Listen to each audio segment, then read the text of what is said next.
Welcome to Ancient Mysteries. I'm your host, Ben Carter, and in today's episode we journey deep into the shadows of the Grand Canyon, where an alleged discovery in the early 20th century sparked a legend that refuses to die.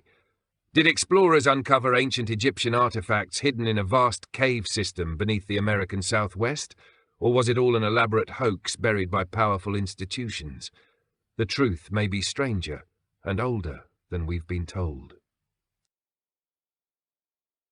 In the early 20th century, the Grand Canyon was still largely uncharted by modern standards. While native tribes had lived around its cliffs and canyons for thousands of years, much of the inner gorge remained a wilderness few outsiders dared to explore. That began to change with the rise of American geological expeditions and surveying teams tasked with mapping the vast terrain of the American West. It was during this era of exploration, in the year 1909, that a now infamous article appeared on the front page of the Arizona Gazette. Dated April 5th, the story described a remarkable discovery made by a man named G.E. Kincaid, reportedly under the sponsorship of the Smithsonian Institution. According to the article, Kincaid had been traveling down the Colorado River when he came upon a series of steps carved into the rock wall.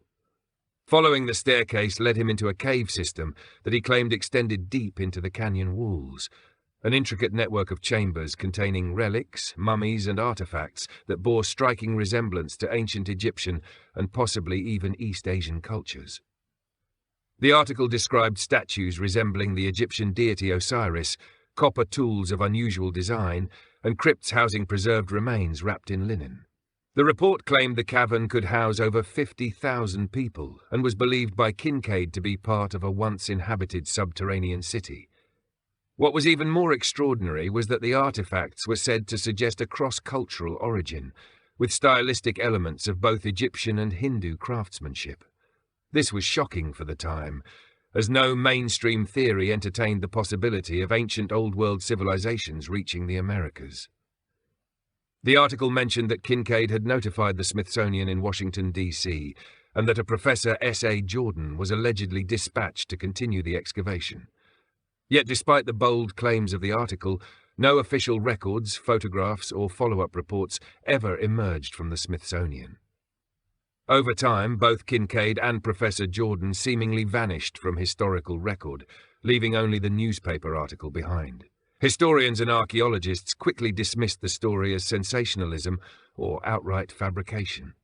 However, questions lingered. Why would a reputable paper publish such an elaborate hoax? And if the Smithsonian truly had no involvement, why did their archives hold no reference at all to Kincaid, Jordan, or any related expedition? The canyon itself remains a restricted area in many of the regions mentioned in the article, with certain zones closed permanently to the public under federal control. Long before this story entered the headlines, indigenous tribes like the Hopi, Zuni, and Navajo had passed down oral traditions speaking of underground dwellings and a mysterious people who lived beneath the canyon walls. Some even referenced a great migration from the east, and ancestral beings who emerged from the underworld into the daylight world through natural openings in the earth. In light of those ancient traditions, the story of a hidden city in the Grand Canyon began to sound less like wild speculation, and more like something buried both literally and historically. The heart of the mystery lies within that Arizona Gazette article published on the 5th of April in the year 1909. Though just one page among many in a local newspaper, its contents ignited a legend that refuses to fade more than a century later. The article claimed that the discovery was made in a remote section of the Grand Canyon, known as Marble Canyon, a region noted for its steep cliffs and winding passages. This location, if accurate, was extremely difficult to reach, especially in the early 20th century, lending a strange credibility to Kincaid's detailed description of what he claimed to have found there. The article described a vast underground chamber system, including large halls supported by stone pillars, storage rooms filled with copper implements, and even a temple-like structure adorned with statues and hieroglyphic-style carvings. One chamber was said to house rows of mummified remains, most of them smaller in stature than modern humans, wrapped in cloth and preserved with a care that resembled ancient Egyptian funerary practices. The level of organization and purpose in the site, according to Kincaid's account, pointed to a civilization with advanced engineering and spiritual customs. What made the article especially compelling were its claims about artifacts with supposed Eastern origins. Items allegedly bore similarities to Egyptian and Indian designs, with the cave containing a statue thought to be of a seated Buddha. Descriptions of the layout included a central crypt, circular ventilation-like shafts, and long corridors that twisted and descended into what was portrayed as an extensive and organized underground complex. According to Kincaid, the air within the tunnels was dry and still, preserving the contents in remarkable condition. The idea that a cave system of such scale could remain hidden within the Grand Canyon was not entirely implausible. The region is riddled with natural caves and has numerous areas that are still underexplored. Kincaid's assertion that he stumbled across it by accident while rafting down the Colorado River only adds to the allure. The river has carved deep channels into the canyon over millions of years, revealing labyrinths of stone that remain inaccessible to all but the most determined explorers. There are also references in the article to petroglyphs and inscriptions that were said to be undeciphered, as well as metallic tablets engraved with unfamiliar symbols. Kincaid was quoted as saying that the discovery almost conclusively proves that the race which inhabited this mysterious cavern came from the Orient. Such a statement, made during a time of great archaeological enthusiasm and Eurocentric historical models, would have been radical. The notion that ancient Egyptians or Asians could have crossed the Pacific Ocean and established a colony in the American Southwest was not only outside the bounds of accepted history, it was considered heretical. The article ended by claiming that further studies were underway and that the Smithsonian Institution would be releasing findings in due time. Yet no such publication ever materialized. No official photographs, no academic journals, no maps, just silence. The only trace of the event remains the original Arizona Gazette article, still archived, still quoted, still investigated, and still raising more questions than answers. Despite the skepticism that surrounds the story, several physical and circumstantial clues have kept the legend of the Grand Canyon's Egyptian caves alive. Researchers and independent explorers have pointed to multiple inconsistencies and unexplained restrictions in the region that seem to support the idea that something may have been discovered and then deliberately concealed. First, there is the matter of the specific location described in the article. The area allegedly containing the cave system is within a particularly rugged and isolated portion of the Grand Canyon, where access is heavily restricted. Much of the surrounding terrain has been designated as off-limits to the public, controlled either by federal agencies or native tribal authorities. While the need for preservation and safety explains some of these closures, the specific zone linked to Kincaid's story remains under particularly tight control. It is not just closed to casual hikers, it is off-limits even to many research expeditions. This has only added fuel to the theory that something is being hidden. Additionally, certain formations within the Grand Canyon have been given unusual names that have raised eyebrows among theorists and researchers. Names such as Tower of Ra, Isis Temple, Osiris Temple, and Shiva Temple appear throughout the official topographical maps of the canyon. These names were given during early geological surveys, long before the 1909 article was published. Some researchers argue that this nomenclature suggests either the discovery of culturally significant features or a symbolic connection that predates the article's claims. If nothing Egyptian or Eastern was ever found in the region, why the fascination with naming so many of its landmarks after deities from ancient Egypt and India? Beyond the naming and access restrictions, there are additional physical features of the Grand Canyon that defy easy explanation. Photographs and accounts from private explorers describe high cliff walls with square-shaped voids or darkened entrances that appear inaccessible without climbing equipment. Some even claim to have spotted unusual openings through high-powered lenses or drones, only to find the areas unreachable or mysteriously closed upon further approach. One of the more curious pieces of evidence comes from the Smithsonian institution itself, or rather the lack of evidence. Multiple independent researchers have filed Freedom of Information Act requests in attempts to verify the existence of G.E. Kincaid, Professor S.A. Jordan, or any expedition matching the article's description. In every case, the response has been the same. No records found. There are no personnel files, no expedition reports, and no artifacts catalogued from that region during that time period. For a discovery that supposedly involved thousands of items, including mummies and metal tools, this complete absence of documentation strikes many as suspicious. Those who support the idea of a cover-up often point to the fact that the Smithsonian has historically controlled narratives about North American archaeology. In the 19th and early 20th centuries, the institution actively collected, relocated, and in some cases destroyed artifacts and burial sites associated with indigenous peoples and anomalous finds. Critics argue that any discovery that challenged the prevailing view of American prehistory, particularly one involving foreign civilizations arriving before Columbus, would have been swiftly suppressed. Though no publicly acknowledged expedition has ever confirmed the existence of Kincaid's cave, the lingering questions, unusual access restrictions, and unexplained historical gaps have continued to attract attention.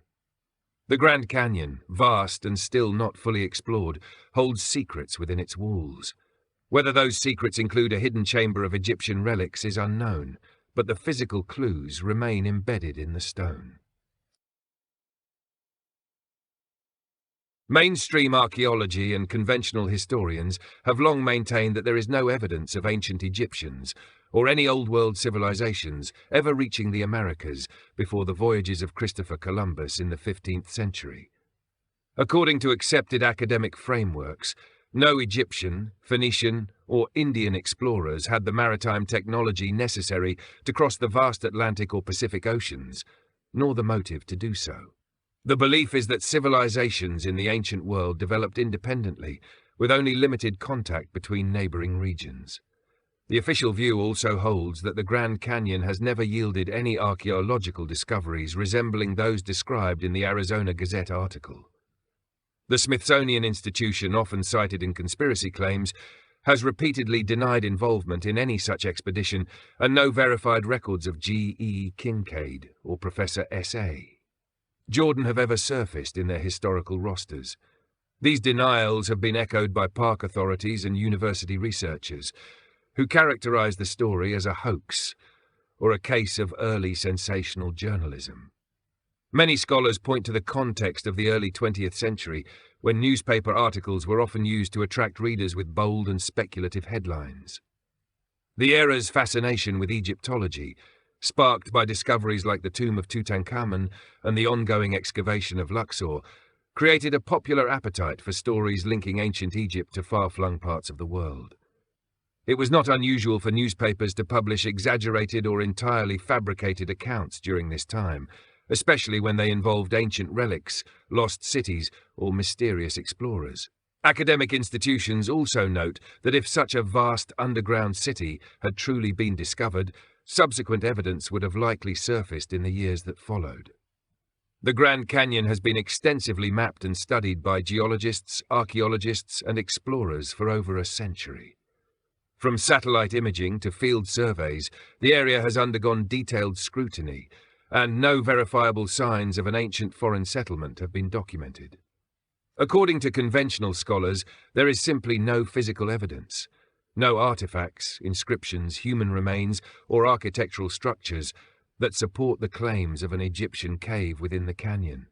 Furthermore, linguistic experts assert that there has never been a credible translation or photographic record of the alleged hieroglyphs described in the article.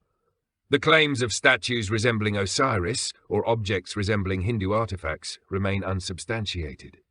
Without photographs, physical artifacts, or academic analysis, they argue, the account is nothing more than a story. Historians also emphasize the importance of oral traditions from indigenous cultures in the region. While native stories do reference underworld realms and subterranean passageways, scholars argue that these should be understood as spiritual metaphors rather than literal references to ancient underground cities. To take these traditions as evidence of foreign settlements, they say, is to misunderstand or misappropriate native beliefs. Still, for every denial or dismissal, there is a lingering sense that something does not quite fit. The absence of evidence, while central to the conventional argument, is not the same as proof of absence, and when the historical record is missing pages, or when those pages have possibly been removed, the mystery remains unresolved. While mainstream archaeologists may stand firm on the official story, the Grand Canyon legend continues to invite speculation from those who believe history may be deeper and stranger than we are allowed to know. Despite the firm stance taken by mainstream scholars, cracks in the official narrative continue to draw attention.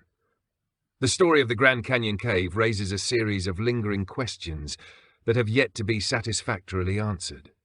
Perhaps the most glaring is the disappearance of the key figures involved. G.E. Kincaid, supposedly a seasoned explorer and former soldier, left behind no trace beyond the Arizona Gazette article. There are no birth records, census entries, or obituaries. For a man who supposedly made one of the most astonishing discoveries in North American history, his complete erasure from the public record is, at the very least, suspicious. The same is true for Professor S.A. Jordan, the man reportedly sent by the Smithsonian to conduct the formal excavation. His name does not appear in any published Smithsonian documentation, and no academic papers or references to his work exist in university or museum archives. If both men were real and involved in a sanctioned archaeological operation, their absence from all historical and institutional records defies logic. Even more curious is the lack of follow-up from other newspapers or scientific journals at the time. In the early 1900s, stories about ancient civilizations, mummies, and lost cities regularly made headlines. The idea that such a massive discovery, one that allegedly included thousands of artifacts and an underground temple, received no further coverage raises difficult questions. If the story was a hoax, why did no one expose it? And if it was real, why did no one pursue it? Another anomaly lies in the geography of the site. The exact location of Kincaid's cave was never revealed in the article, only described vaguely as being in a remote area above the Colorado River. However, several independent researchers have attempted to triangulate the area based on the article's descriptions. They found that the closest matching region lies within a zone of the Grand Canyon that is now classified as a no-fly zone and restricted from public access. While the federal government cites environmental and safety concerns for these restrictions, skeptics argue that this conveniently prevents aerial surveys or drone footage of the exact area Kincaid described. A few modern explorers have attempted to breach these zones. In the early 2000s, several amateur researchers reported reaching areas near the suspected location. They claimed to find unusual cave entrances high on the cliff walls, but were either turned back by park authorities or found the terrain too dangerous to continue. No official expeditions have been permitted since. The Grand Canyon, for all its openness to tourism, contains pockets of land that are off-limits, places that cannot be reached without special permits or military clearance. Beyond the physical barriers, there is also the question of motive. Why would a story like this be suppressed? One explanation offered by independent researchers is that such a discovery would undermine key tenets of established history. If Egyptian or Asian explorers reached North America thousands of years before Columbus, it would challenge the foundations of archaeology, anthropology, and even national identity. The implications would be global. Textbooks would need to be rewritten. Chronologies would be re-examined. Cultural narratives would shift. For powerful institutions, the simplest response to such a threat is silence. What remains, then, is a void, an information gap that cannot be bridged by denial alone. The official channels offer no data, no photographs, and no names. But the questions refuse to go away. What did G.E. Kincaid really see in the Grand Canyon? And why has the world been told to forget it? In the absence of mainstream acknowledgement, the mystery of the Grand Canyon's alleged Egyptian cave has become a fertile ground for fringe theories and speculative research. These theories, while lacking formal verification, attempt to fill the void left by official denials with possibilities that are, in some cases, as compelling as they are controversial. One of the most enduring fringe theories suggests that the cave system was not only real, but was part of a much older and global network of civilizations that predate recorded history. According to this view, ancient advanced societies, possibly originating from Atlantis, Lemuria, or other lost continents, spread across the globe long before the rise of Sumer or Egypt. These cultures, proponents argue, had access to sophisticated technologies, including stone-cutting tools, navigation systems, and possibly even energy manipulation devices. The Grand Canyon Cave, in this context, would have been a remote outpost or refuge of such a civilization, preserved in the vastness of the canyon long after the main culture had vanished. Some have drawn connections between the cave story and other mysterious megalithic sites around the world. The high-precision stonework described by Kincaid resembles the polygonal masonry seen in Peru's Sacsayhuaman or Egypt's Valley Temple.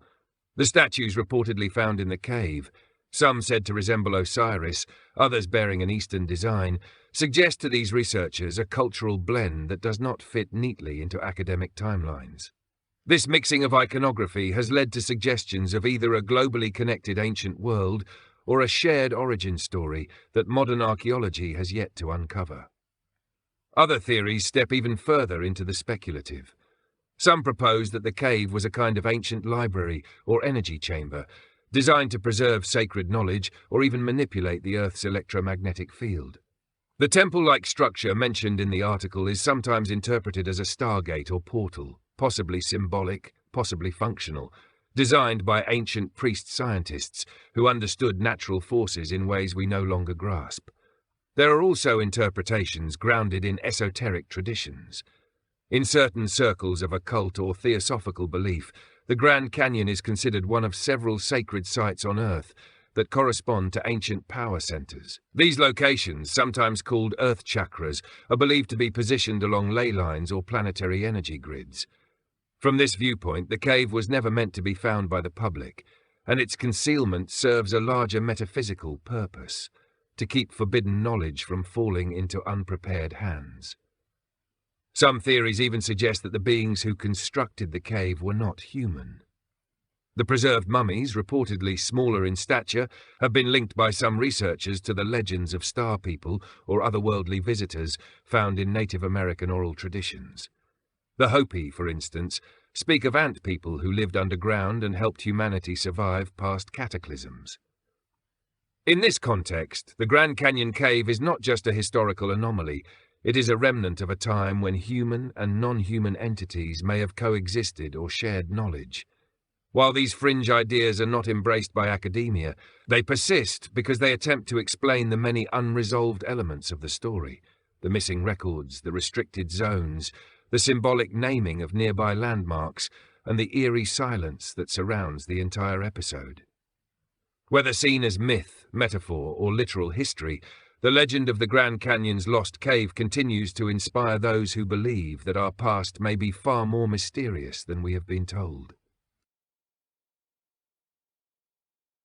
As the layers of this mystery unfold, the symbolic and cultural implications begin to emerge with deeper resonance. Even if one chooses not to accept the literal existence of an Egyptian cave buried within the Grand Canyon, the persistent narrative reflects a collective unease with the historical record as we know it.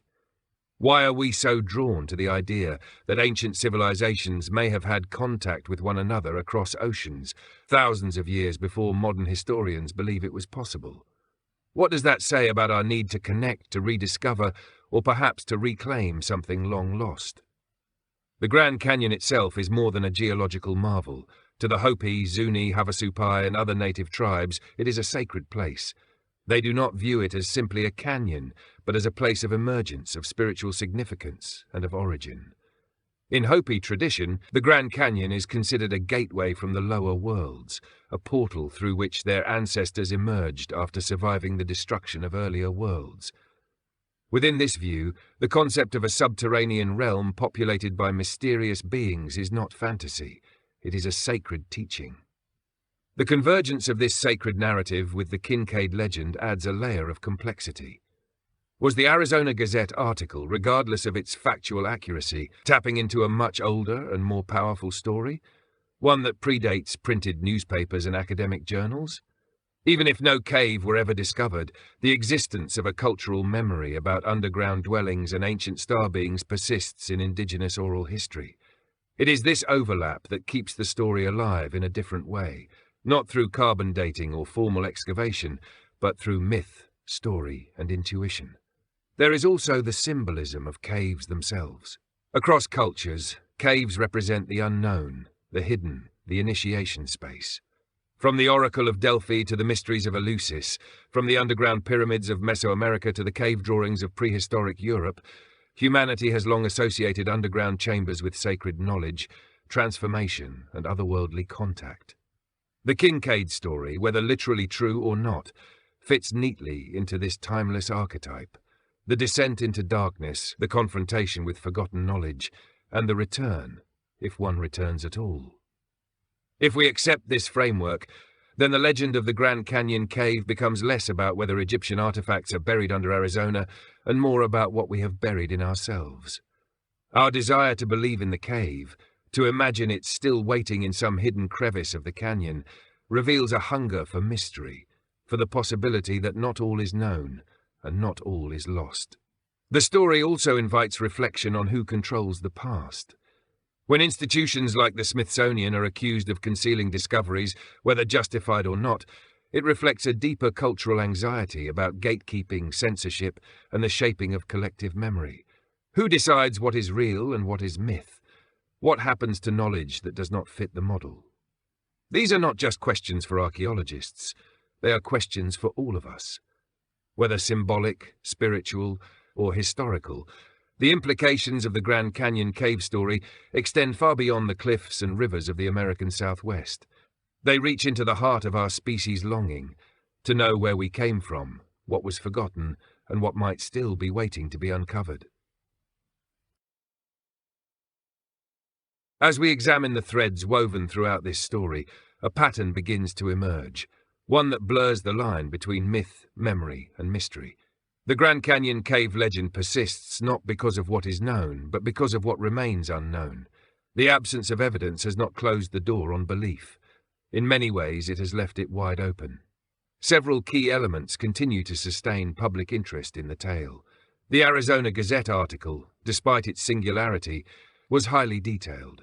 The vivid descriptions of mummies, artifacts, and massive underground chambers go far beyond what one might expect from a fabricated story. It reads not like a casual rumor, but like the dispatch of someone reporting a structured excavation. The references to copper weapons, unfamiliar hieroglyphics, and statues resembling deities from both Egypt and India imply either an elaborate hoax or a report based on actual observations. For many, it is difficult to dismiss the specificity of the claims as mere fiction. Then there is the geographical context. The Grand Canyon remains one of the least explored regions in the continental United States. Its vastness, its treacherous terrain, and its countless unexplored crevices create the perfect conditions for secrets to remain hidden. Even with modern tools like satellite imaging and drone technology, large portions of the canyon are difficult to access or permanently restricted. If an underground structure existed, it is entirely possible that it could remain hidden in plain sight, protected by remoteness and bureaucracy. The institutional silence also speaks volumes. The Smithsonian's lack of comment beyond denying involvement has created a vacuum of information. Rather than resolving the mystery, the denials have only amplified suspicion. The absence of any documentation related to Kincaid or Professor Jordan suggests either total fabrication or something more deliberately obscured. And for every researcher who accepts the former, there are others who suspect the latter. Modern interest in the cave has grown alongside the rise of alternative archaeology and citizen exploration. Independent researchers, equipped with digital tools and free from academic constraints, continue to search for the cave's location using historical maps, geological clues, and satellite data. Their work has led to compelling discoveries, such as unusual cave entrances visible only from certain angles, anomalies in elevation patterns, and regions with ancient petroglyphs depicting beings with elongated heads and strange regalia. Though these signs are far from proof, they fuel the belief that something has yet to be revealed. There is also the psychological element, the allure of the forbidden. Tales of hidden chambers, lost knowledge, and secret societies have always captivated the human imagination. When combined with institutions accused of gatekeeping the truth, the story gains symbolic weight. The cave becomes more than a physical space. It becomes a metaphor for what lies beneath the surface of accepted history. A place where truths may sleep, waiting to be uncovered by those brave or curious enough to look. Whether or not the cave ever existed, the legend has taken on a life of its own. It has become part of our modern mythology, standing beside stories of Atlantis, Lemuria, and the ancient architects of impossible monuments. Its power lies not in its verification, but in its capacity to awaken questions about history, about belief, and about the fragility of the narratives we are told to accept as truth. The story of the Grand Canyon's Egyptian cave sits at the crossroads of possibility and silence. It begins with a single newspaper article from over 100 years ago, an account so extraordinary that it should have sparked a wave of discovery, debate, and academic scrutiny. Instead, it was met with a curious void. No confirmation, no refutation, just silence. And that silence may speak louder than words. If G. E. Kincaid's account was fiction, it was fiction presented with precision, rich detail, and context rooted in real geography and existing cultural traditions. If it was real, then it represents one of the most important historical discoveries ever made, one deliberately hidden from public knowledge. The canyon, ancient and unyielding, holds its secrets well. Its massive cliffs, its deep ravines, and its winding river corridors have witnessed millennia of change. Civilizations have risen and fallen around it, and still it endures. The cave, real or not, has become a symbol of hidden history, a portal not only into a possibly forgotten past, but into the uncertainty that surrounds the way history is constructed, preserved, and policed. It reflects our desire to know more than we are told, to imagine a world richer, older, and more connected than conventional models allow. And it reminds us that sometimes what is most powerful is not what is known, but what is unknowable. Every unexplored cave, every unexamined petroglyph, and every vanished figure like Kincaid becomes part of a larger mosaic of mystery. Whether we interpret the legend as metaphor, suppressed truth, or a forgotten chapter of a much deeper past, we are left with the same unsettling question: what else has been buried? Beneath layers of earth, beneath layers of bureaucracy, and beneath the stories we have been taught to believe. There are no definitive answers in this tale, and perhaps that is what makes it so enduring. The canyon is not just a physical space, it is a landscape of memory, myth, and potential. Whether the Egyptian cave exists in stone or only in story, its power lies in the questions it raises about the limits of our knowledge and the boundaries of belief. Thanks for listening. This has been Ancient Mysteries. If you enjoyed today's episode, be sure to follow us wherever you get your podcasts. And if you'd like to support the show, gain access to bonus content, and unlock our entire library of video podcasts, subscribe to the Forbidden Knowledge Network on Patreon. Subscribe now.